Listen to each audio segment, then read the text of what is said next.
তো ধনু লগ্ন বা মীন লগ্ন যাদের, তাদের ক্ষেত্রে আমরা বেশিরভাগ ব্যবসা পাই, তাদের পৈতৃক ব্যবসা।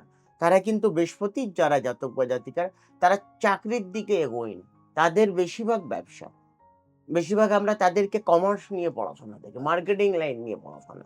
তো বৃহস্পতি সবসময় চন্দ্রর ঘরে উচ্চস্থ এবং সেই জায়গাকে আমরা গজকেশরী যোগ বলা যায়। তাদের পৈতৃক ব্যবসা অথবা তারা প্রচণ্ড কর্মঠ, তারা ব্যবসাকে প্রচণ্ড লাইক করে।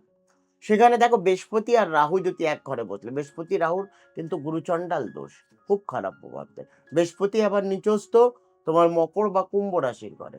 সেই ঘরে যদি রাহু আর বৃহস্পতি এক ঘরে বসলে, সেই জাতক বা জাতিকারা তাদের ব্যবসা হয় না।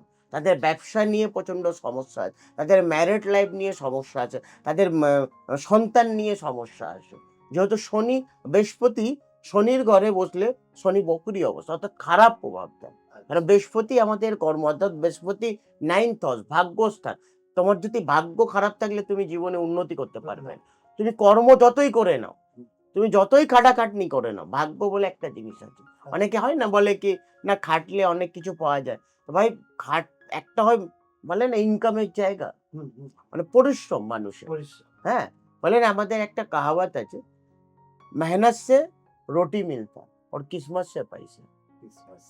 কিসমত, ভাগ্য যদি কারোর ভালো না থাকে, তার জীবনে টাকা খাটলে যতই খাটুক না, মুঠিয়া মজদুর তারা প্রচুর খাটে, তাদের ইনকাম অনুযায়ী কত রুটি আছে, কিন্তু পয়সা নেই।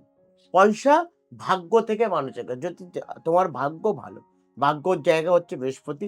বৃহস্পতি যদি কারোর উচ্চস্থ হলে, কর্কট রাশির ঘরে বসে, তাদের পৈতৃক ব্যবসা, তাদের কেরিয়ার নিয়ে প্রচন্ড, তারা প্রচন্ড হাই লেভেল, ভালো লেভেলের মধ্যে